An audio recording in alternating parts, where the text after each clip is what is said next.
The Greatest Show on Earth by Richard Dawkins. I just finished reading this book and I just thought I would give a few thoughts on it.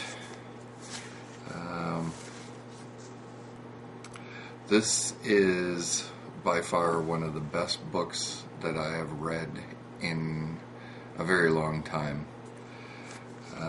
This is a book that is not easy to put down, especially for someone like me. I'm not a big reader of books. At least I read a lot of stuff online, but not particularly books.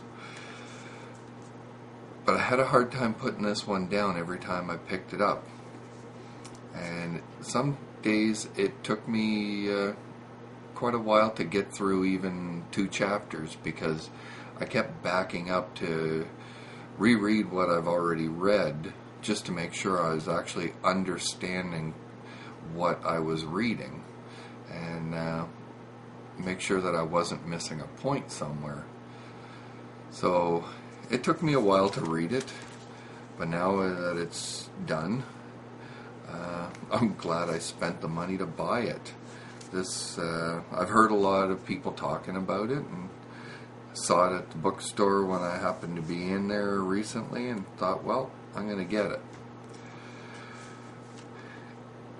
In my opinion, it's a book for everyone.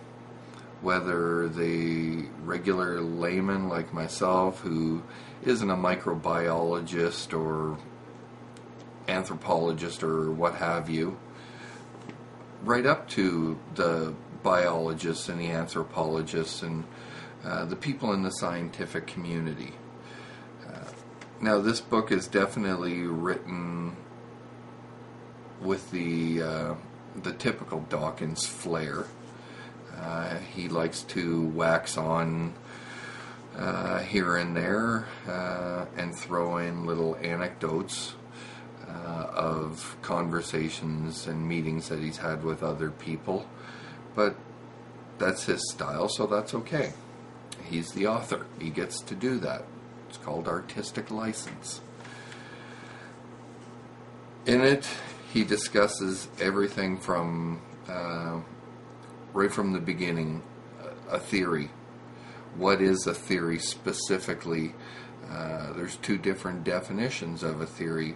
The practical definition that the average person uses, or the scientific definition. They're 2 completely different definitions. From there, after discussing exactly the basis for a theory and what it entails in scientific terms, he moves on to discussing natural selection as Charles Darwin first presented to us, versus artificial selection such as dog breeding or horse breeding or cat breeders. These breeders, they pick and choose various genes and traits from dogs and cats and such for show, for work, whatever, and that's artificially selected. Whereas the natural world,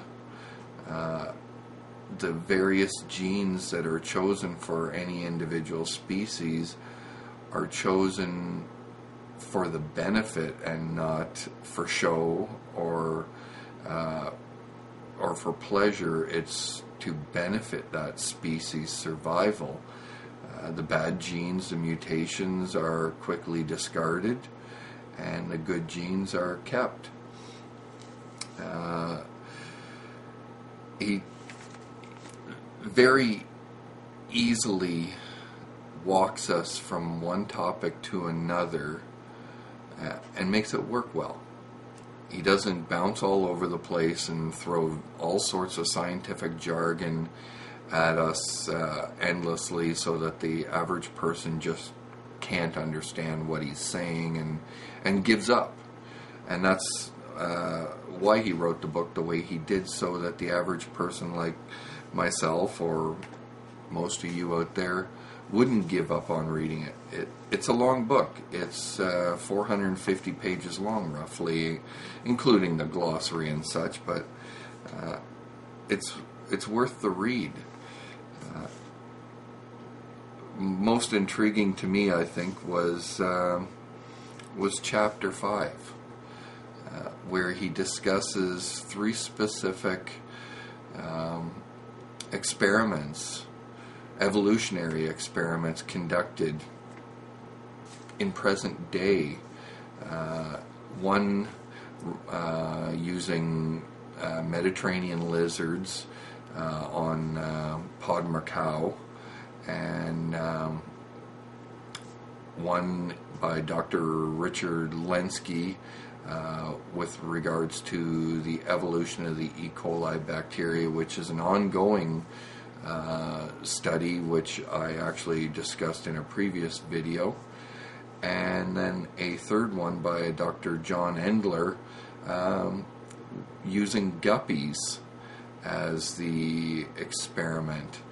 And he very clearly and in mostly plain language goes through these 3 specific experiments, and he gives us basically a Reader's Digest version of the parameters of the experiment and the end results. And I found it quite fascinating that in such a short period of time, here's 3 separate scientific experiments, and all 3 clearly show evolution in progress. Like working, truly working.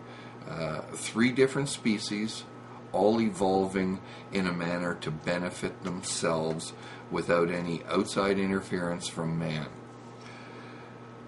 or anybody else or anything else. So, if you haven't read it, go buy it.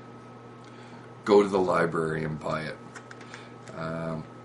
I got this one at Chapters here in Canada, and on the back it's $40 in Canada. Now you can see the little sticker there. At Chapters right now, it's on the bestseller rack for 30% off. I'm not trying to hype Chapters, but if you buy a fair number of books, get an iRewards card at Chapters also. It'll save you another 10% on this book. So after taxes, it worked out to a little over $25, and that's for the hardcover version, not for the soft cover. It's worth the read. It's worth your time. And it's Christmas time. If you know somebody that's interested in this kind of stuff, and they don't have the book, good gift idea. So that's my take on it. One other quick thing. Stay right there.